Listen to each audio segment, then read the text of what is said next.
Let's hope this works, because we've had a lot of technical difficulties in the past. Alright. Let's get the show started here. I'm going to have to go ahead and do the honorary testing 1 2 1 2.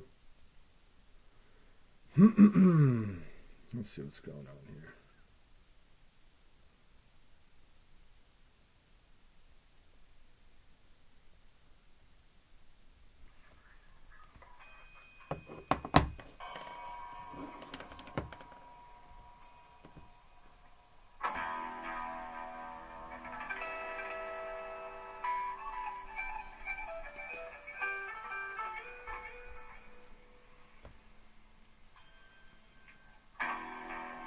Should be an interesting show as always, I hope. Gonna get some stuff started here.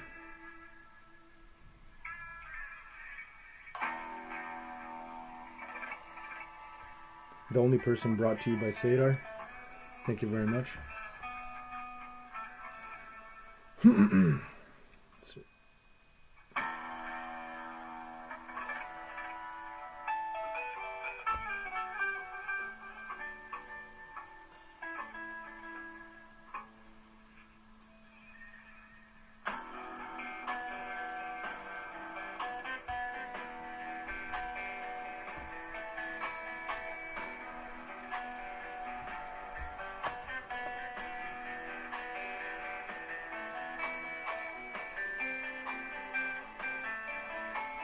Do we got the connection going or what?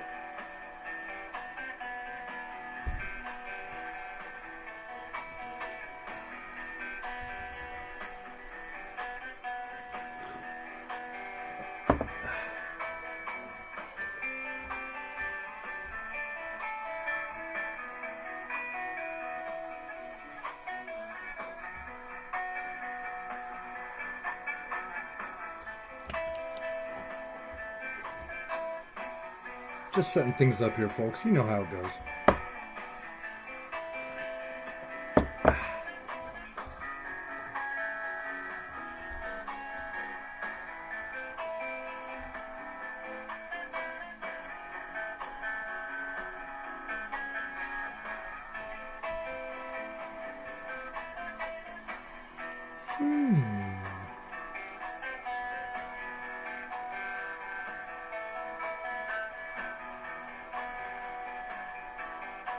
Alright.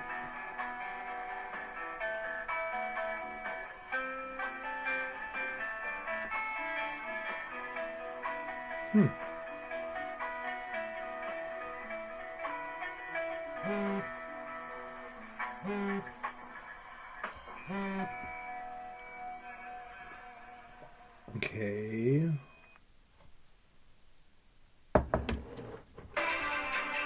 Alright. Y'all know who it is! Welcome to Geezy Truth News! Thank you, everybody. You already know what it is. It is May 28th, 2020. What's going on, folks? It's incredible. Callers call in, talk shows, talk. Let's see what's going on. So what's the deal here? We got all kinds of crazy things going on. You know, VIP hopefully coming up. So we'll see what's up. What are the news? What are the updates? As always, we just go through the course and the Fed and the pedogate, yada yada. Obamagate, Shmomabagate, Chinagate, Tinky Winky Gate, Coronavate.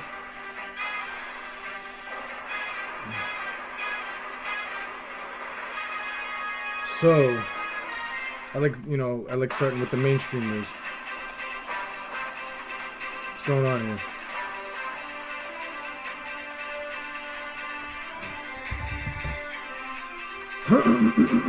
Mainstream. Target AutoZone respond to violent Minneapolis protests. Coronavirus in Ohio. Testing sites now listed on state website. 2020. Boston Marathon will be canceled. Mayor Walsh announces. So again, ludicrous timing, unimportant events, talking about minute,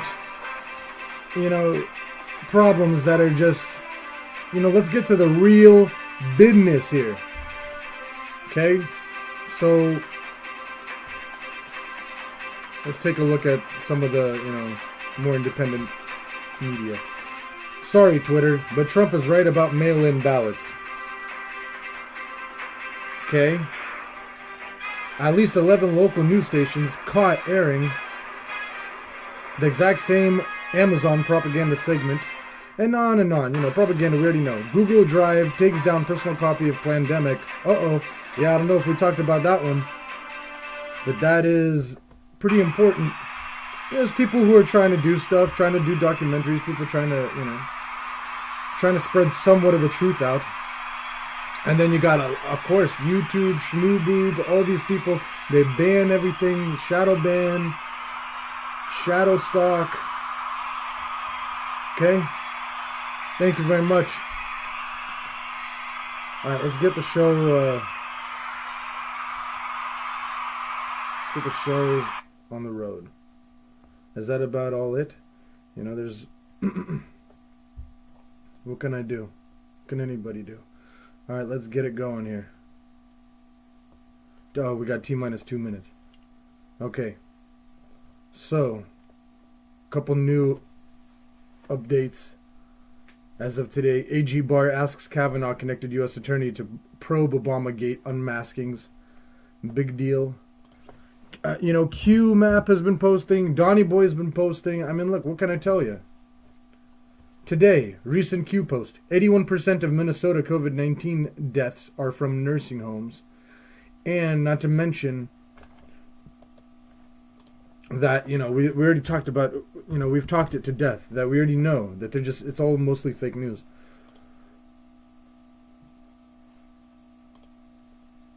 What is this over here?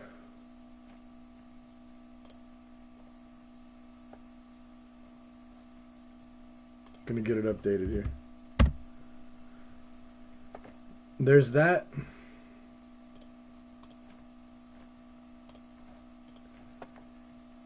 China secures Brazilian soy as trade war restart appears imminent. Minneapolis is burning, buildings torched, stores looted, protests over George Floyd intensify. All this, all this stuff.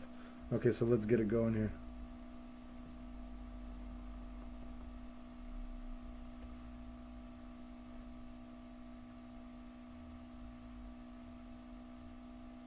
Bear with me here, folks. Rome wasn't conquered in one day.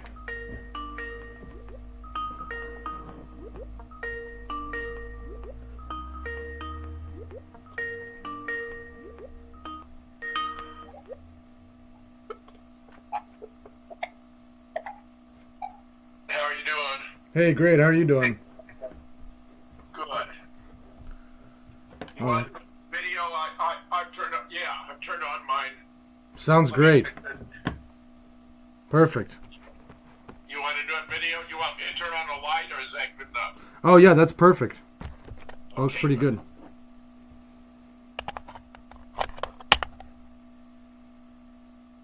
Let's see.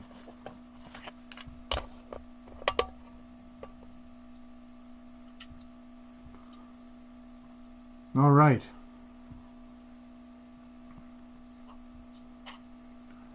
You ready? Yeah, I'm ready. Go ahead. Perfect. All right. On 3, 2, 1. Thank you very much, Jim, for coming by on Geezy Truth News as always. What are the updates? What's going on? And tell us, everything from how your show's doing and to the updates. Well, the big story of the day is riots have broken out in both LA and Minneapolis. None of it ought to be surprising after the death of George Floyd. Here's a summary of some of the latest. Minneapolis Police Chief John Elder confirmed a man was shot dead during the chaos on Wednesday night. The man's body was found lying on the sidewalk by cops who performed CPR but were unable to save him. The chief wouldn't confirm the shooter was a shop owner, the victim a looter, but someone has been arrested. Actually, I'm not so sure he would be guilty of a crime, but if it was indeed the owner shooting a looter, news of the death topped off a night of chaos across the city as looters ransacked and set fire to stores. Vigilantes, calling themselves heavily armed rednecks, stood guard outside businesses to protect them. The chaos erupted on day 2 of protests over the death of George Floyd, who died Monday. Footage emerged Tuesday of a white cop by the name of Derek Chauvin kneeling on Floyd's neck before he died. Now, I've watched several videos, one of which was his initial arrest where he was handcuffed, taken into custody. This guy was big. I'd say he was at least 6'5". He was a very big guy. Might, look like an NFL football player. He was arrested. He was being totally cooperative. They had him sitting down on one side of the street. Then some additional cops showed up and took him to the other side of the street, where we have the footage that has gone viral of him with his knee on the neck of the man. And he kept his knee on his neck for around 5 minutes, even though he was protesting that he could not breathe. Now, those who are familiar with the rule of threes understand that human beings can go for 3 minutes without air, for 3 days without water, and for 3 weeks without food, assuming, of course, you have air and water. But this 5 minutes was absurd, and my understanding is that this is a technique that American cops have been taught to employ by Israeli trainers, where we have undergone this absurd program of sending our police forces to Israel for training, and where they are taught to treat Americans the way the Israelis treat the Palestinians, which is completely deplorable, completely wrong. I mean, I'm telling you, this is really, really very, very bad. And you have to understand, this is all against the background of the massive lockdown that we've been subjected to now for over 2 months, where people haven't been able to go back to work. They don't have any income. I was aware from the beginning in reporting how there are nearly 6 million companies in the United States and that 90% have 20 or fewer workers, where Investors Watch blog confirmed my concern by observing that 75% of those small companies couldn't survive a month without revenue, but now it's been over 2 months. So I think we're in a situation where an awful lot of people feel they have nothing to lose. It turns out the techniques that are being employed are not beneficial. Even the Sun, which is a very popular newspaper in the UK, has published down and out. Lockdowns made no difference to coronavirus, but destroyed millions of livelihoods worldwide, a JP Morgan study has shown. They also have a graph there showing that the countries where the lockdowns have been lifted are having few deaths from coronavirus than those where they are remaining in place. We have John Rappaport, who's quite a brilliant iconoclast, publishing a piece on the delusion called Fauci, where this guy, Anthony Tony the Rat Fauci, as I refer to him, because he's really a representative of a medical mafia led by Don Bill Gates, who's been promoting the idea of pandemics as being a greater threat to humanity than nuclear warfare, which on its face sounds absurd until you discover it turns out they've been planning this for maybe as much as 2 decades to create a pandemic that would lead to these catastrophic effects, where John Rappaport is reporting how Fauci refers to scientific journals like the New England Journal of Medicine, Science, Nature, Cell, and JAMA. Those are actually popular science journals, and citing them. But where Rappaport is quoting former editors of those journals explaining how they've all sold out, they're doing shoddy research, they're using samples that are too small, talking about tiny effects, invalid explanatory analyses, flagrant conflicts of interest, together with an obsession for pursuing fashionable trends of dubious importance. Science has taken a turn toward darkness. It's a lot of pseudoscience. It just so happens my background, my PhD, is in the history and the philosophy of science, where what I have championed or pioneered is bringing groups of experts to take apart complex, controversial events like the JFK, 9/11, Sandy Hook, the Boston bombing, Charlottesville, Parkland, Las Vegas, to determine whether they're real or an illusion. And we have discovered regarding those events that they were all manufactured, that typically nobody died at any of those events, and that they were orchestrated to have political effect, which results from Barack Obama having nullified the Smith-Munn Act of 1948, which precluded the use of the same techniques of propaganda and disinformation that were being used abroad inside the United States by the Smith-Munn Modernization Act of 2012, just in time to bring us Sandy Hook, where to simply illustrate that case as an example, I brought together 13 experts, including 6 current or retired PhDs.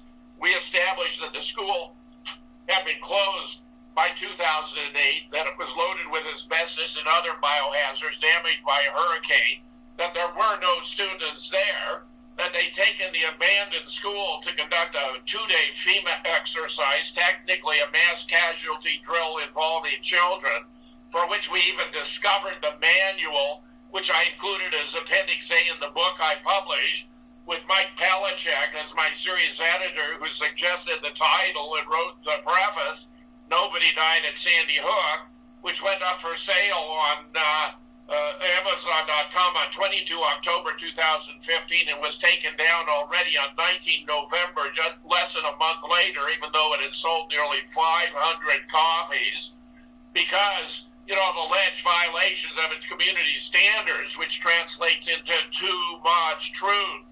Now, all this is really quite shocking and stunning when you put all the pieces together, because this coronavirus thing appears to be completely fraudulent, a political pandemic, not a medical emergency, where they were fabricating the numbers. They were paying hospitals $13,000 for every patient they identified as a COVID patient, another $39,000 for every patient they put on a ventilator, where Senator Scott Johnson of Minnesota, who's also an MD, was shocked when he was being pressured to assign the death of COVID as cause of death for a patient who'd never even been tested.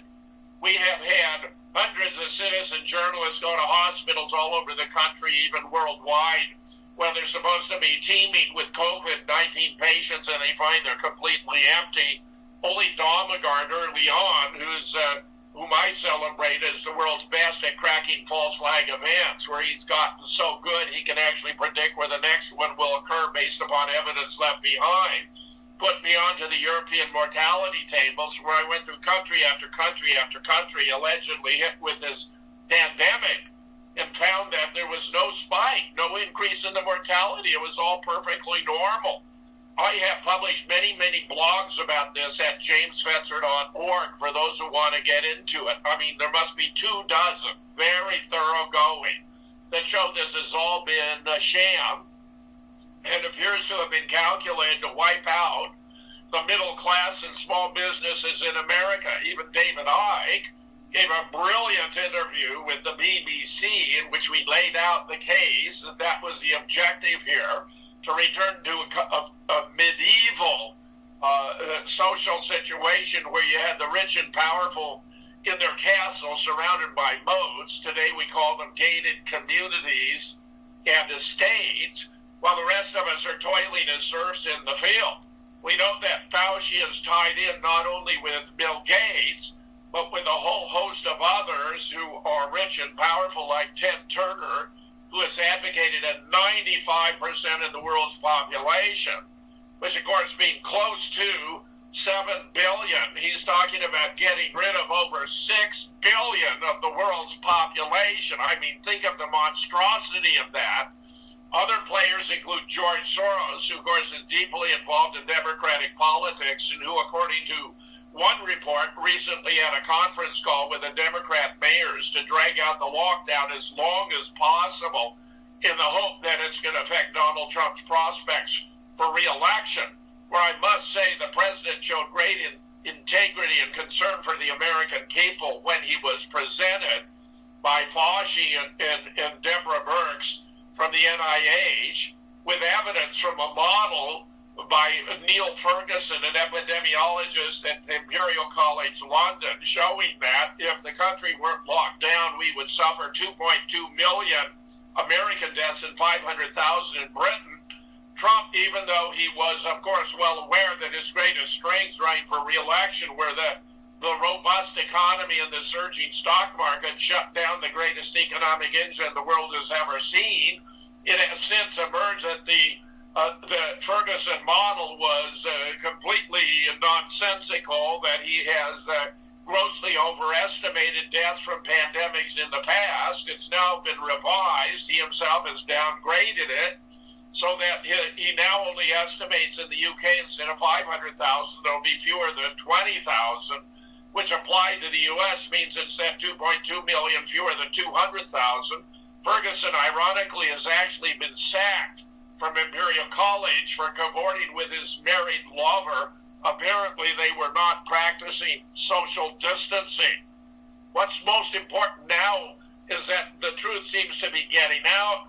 The Sun reporting it, John Rappaport reporting it.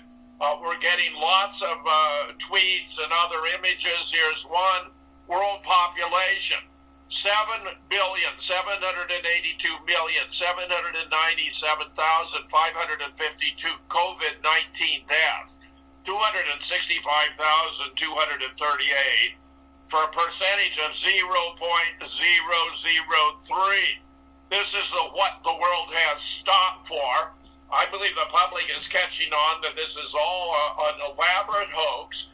I not only predict that Trump is going to be reelected by a landslide because he's taking measures to get the country reopened and back to work, whereas the Democratic governors are keeping their states locked down or being very slow to move forward.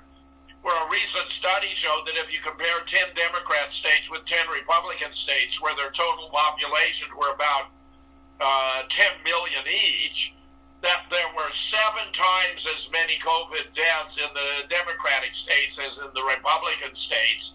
And of course, where we have Georgia, among other states, taking a leak and opening, and they're not finding a second wave, though it's entirely possible there would be a second wave, not because of the coronavirus per se, but because all the measures being taken for the lockdown, staying at home, sheltering in place, wearing masks, social distancing, all of those actually weaken your immune system. The immune system is highly dependent on interaction with other human beings.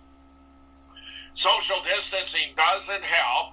An Israeli virologist long ago reported it has a 70-day lifespan. It peaks at 40 days and it's done by 70, and lockdown or not doesn't make a difference. Social distancing doesn't make a difference. Wearing a mask is actually harmful to you because you're recirculating your oxygen-depleted breath, which isn't going to reoxygenate the red blood cells, which means they can't oxygenate the cells, which means when we wear a mask, we're killing our own cells, including our brain cells. So that I'm now estimating, projecting that by time this is said and done, that the average IQ of American citizens will have dropped by 5 points from all the dead brain cells. It's all completely ridiculous. Appears to be totally stage manning and fabricated, not just by Bill Gates, Anthony Fauci, George Soros, but by other, David Rockefeller, for example, Henry Kissinger, Hillary Clinton. Remember, Hillary still bears a grudge against Trump for beating her in 2016 and knows full well that by depriving him of the strength of the economy and the stock market, that those are his 2 greatest strengths, but the public isn't buying it. The latest polls show Trump is at an all-time high approval rating. He's leading Biden in 15 battleground states. Biden, of course, is cognitively impaired. He can't even conduct a 5-minute press conference with a teleprompter without getting off speech. He most recently gave an interview where he said that he was convinced with his record that he could beat Joe Biden.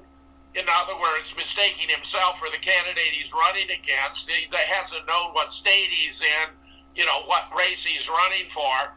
And he, of course, in addition, has made the ludicrous comment in the background of these riots. And if you're not voting Democratic, you're not black. Well, I think that was precipitated by polls back in December showing that 40% of the black community were inclined to vote for Trump, which would mean, of course, the Democrats could never win another election because they count on virtually unified black support in these elections.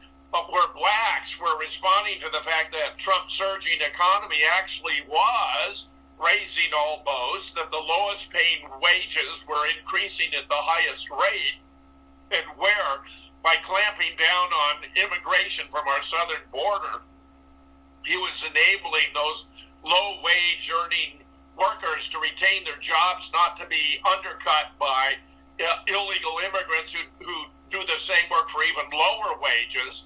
So I think that Trump has been very successful in benefiting the black and Latinos community, and they aren't going to forget it.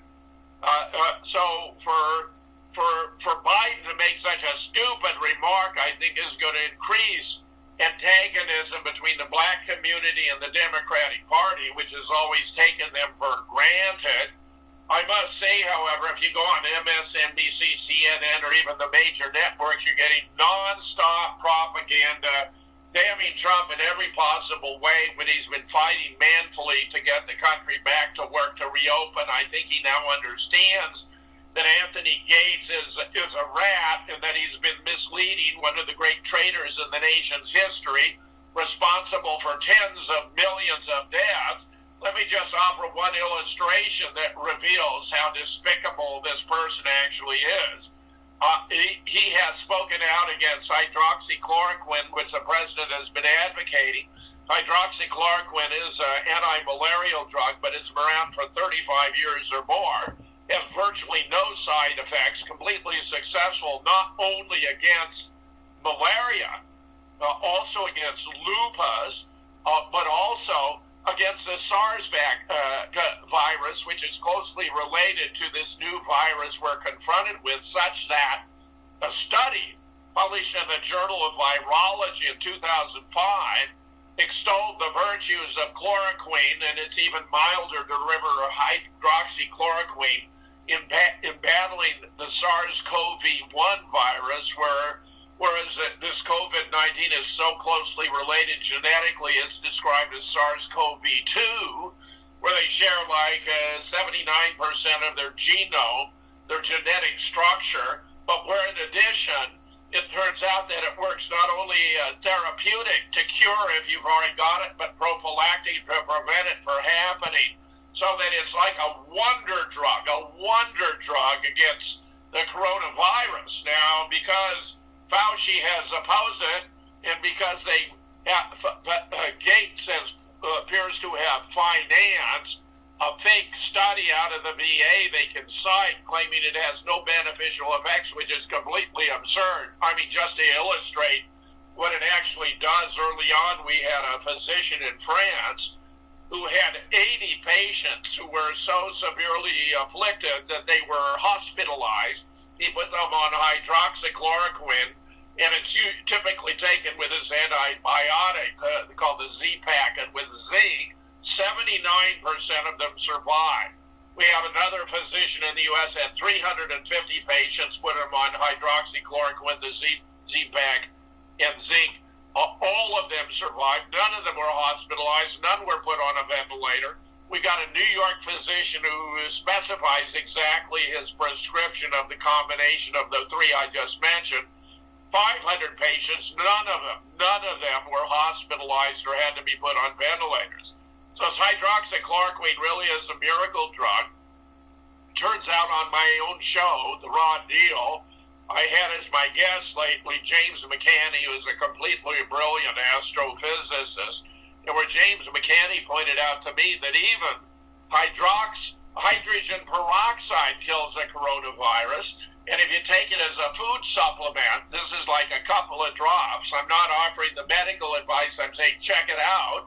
That apparently, according to James McCanney, whom I esteem, if you take a hydrogen peroxide, which is like, available everywhere and very cheap, that it also is an antidote to the coronavirus, but don't just drink hydrogen peroxide. You got to figure out, how to take it in a supplemental, just a couple of drops a day, I suspect, with something you're drinking or eating is sufficient. Nobody had to die. Nobody had to die. So this guy, Tony the Rat Fauci, has really been despicable and has been joined in that category by Alan Dershowitz, who has claimed that there's no constitutional right to not receive a mandatory vaccination. Well, that's completely absurd.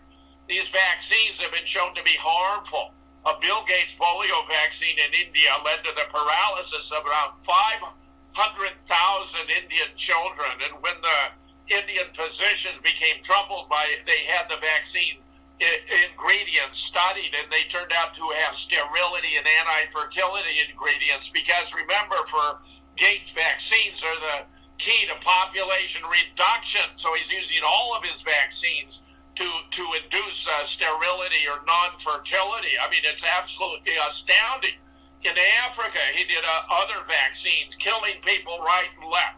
Millions of people have died from these vaccines. We know, of course, the familiar case in the United States is the growth of autism in conjunction with, it's a perfect statistical correlation, the increase of mercury-based thimerosal, it's called, vaccines, where projections have it that by 2050, at the rate we're going, half of our children will be autistic.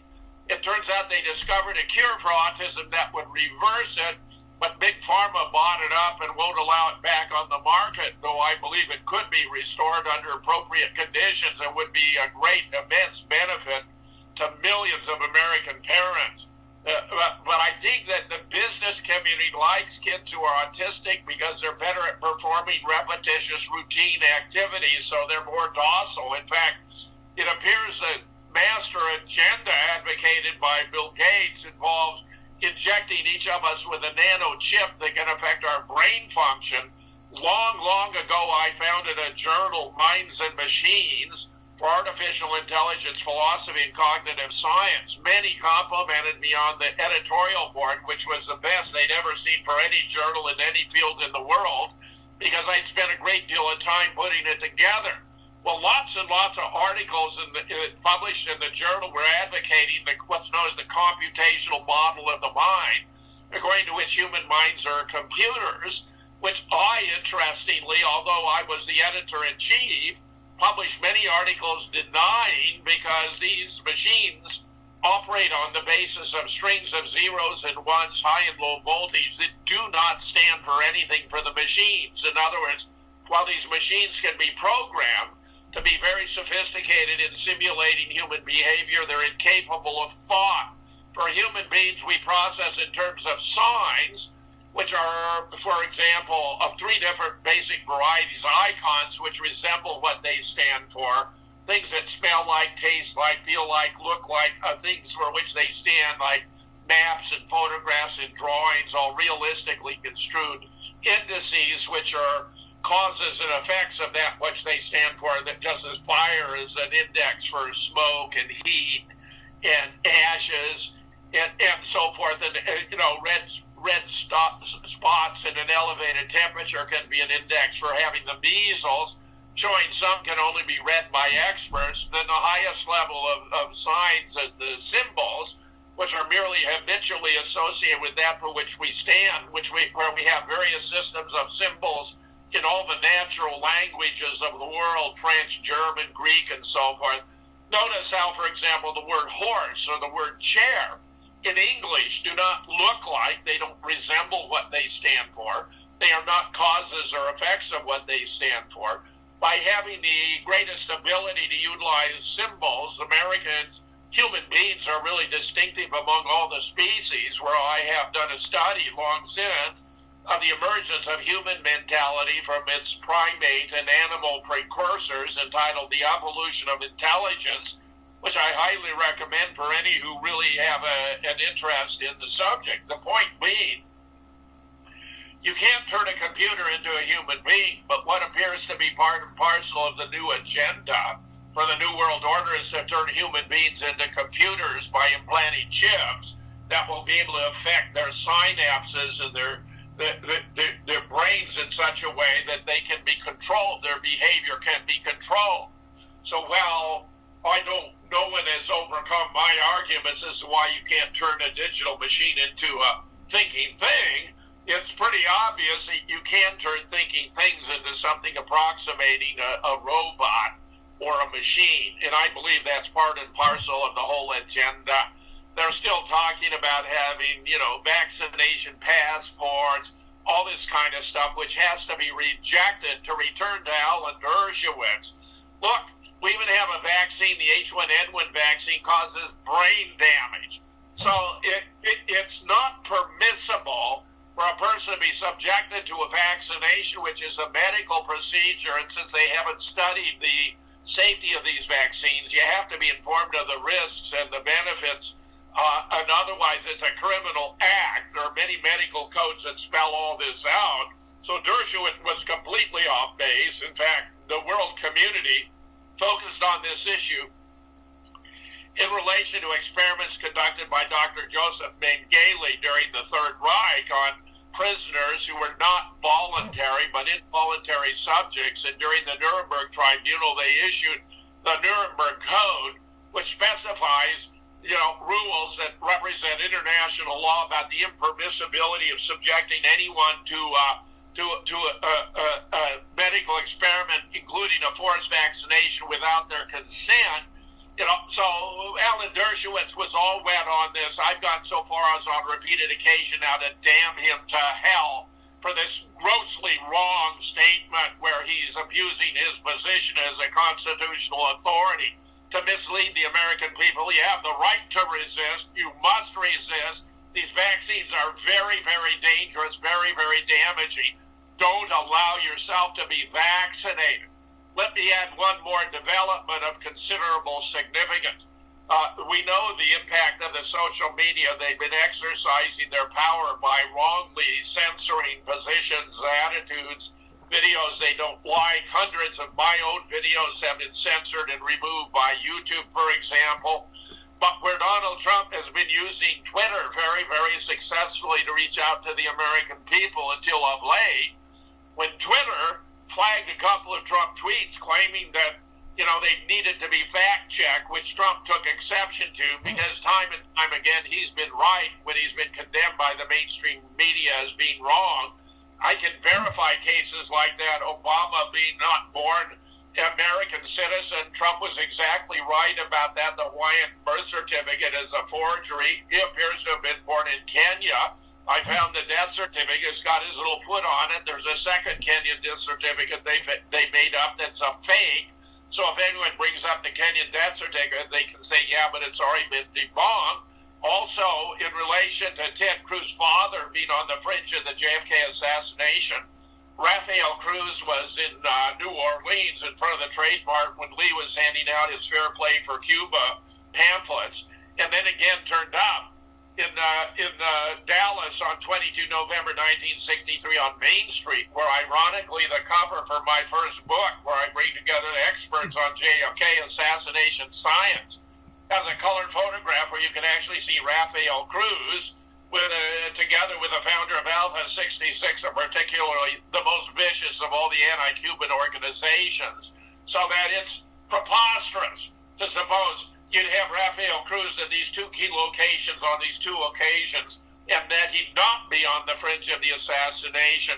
So Trump, again, he wasn't wrong, he was spot on, and now he's calling out the social media. He's going to have reconsideration of their exemption granted by Congress, where they're not liable for lawsuits because they were supposed to function as the commons, allowing everyone to publish their pieces, to post their videos and the like. free from interference, from censorship or removal.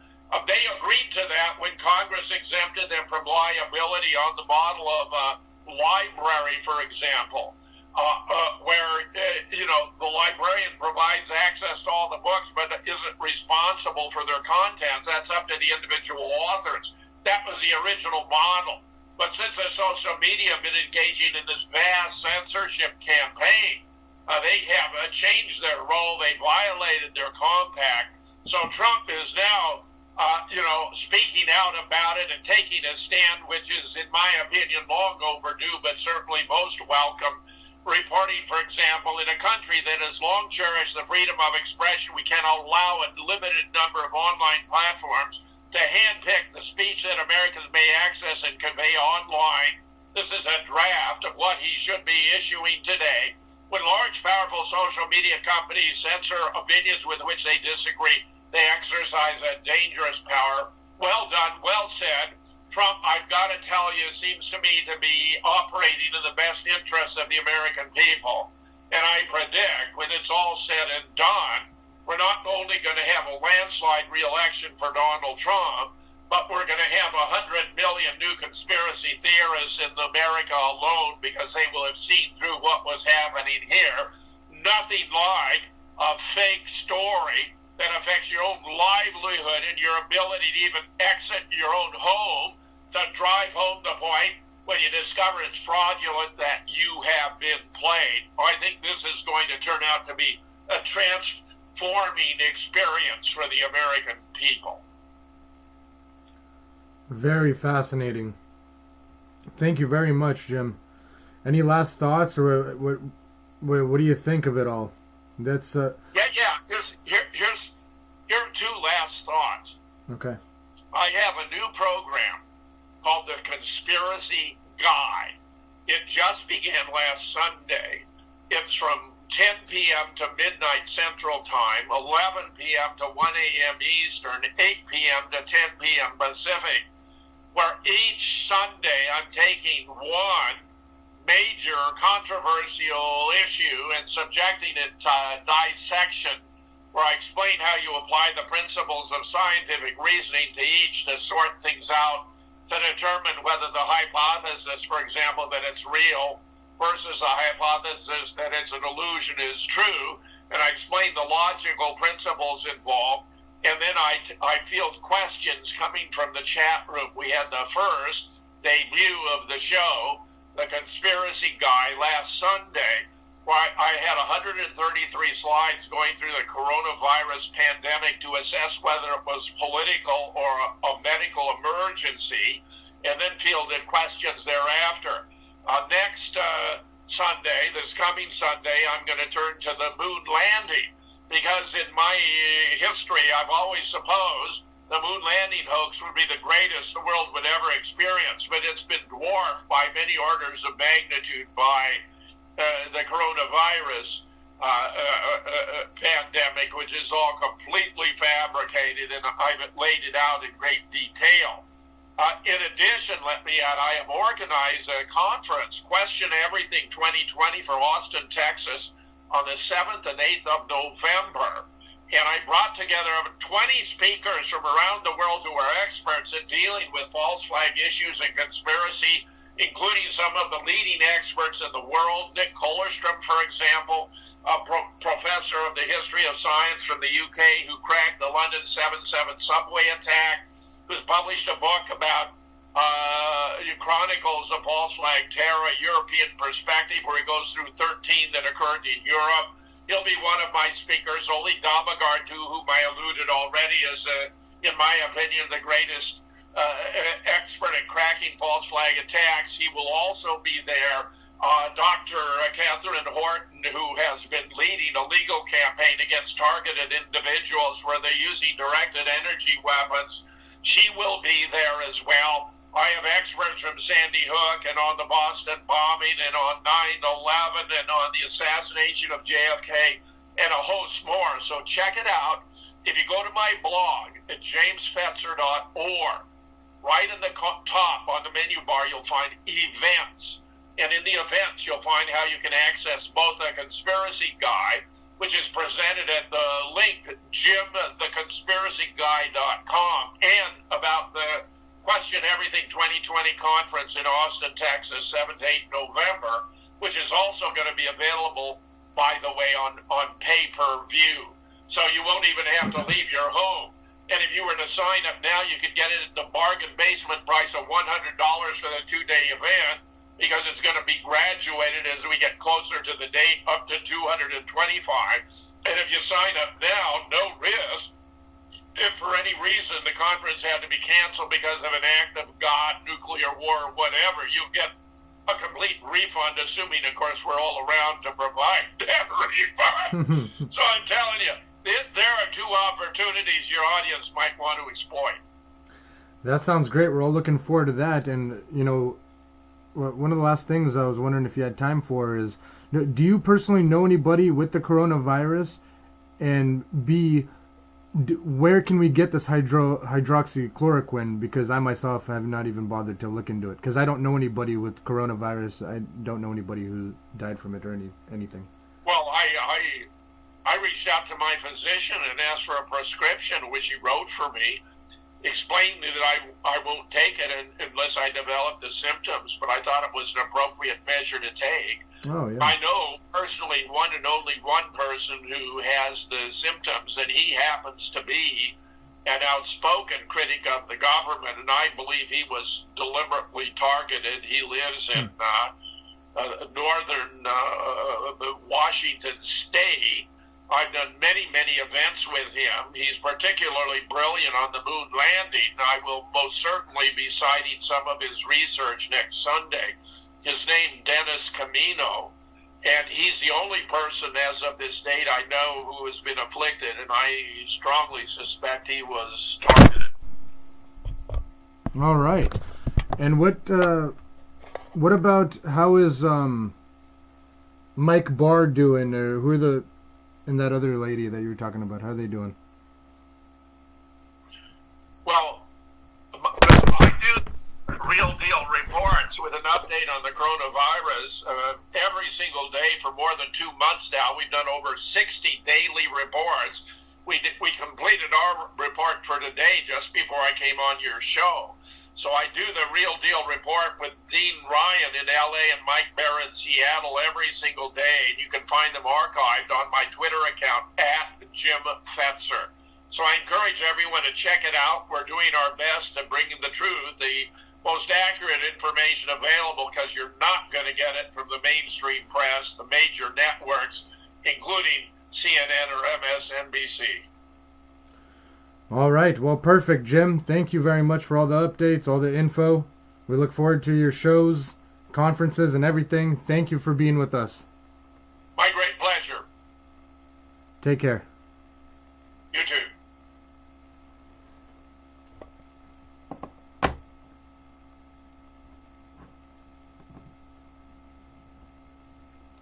All right, everybody. Well, that is the update for now. Thank you very much. Those, hopefully we'll see what happens. It's very interesting times we live in, and here we are. This is what we're doing. This is the updates, and as a reminder also, anybody can get on this show, so anybody can contact us, let us know. We can anybody can get on, talk about anything. So thank you very much. Stay tuned, keep in touch, and Geezy is out. God bless.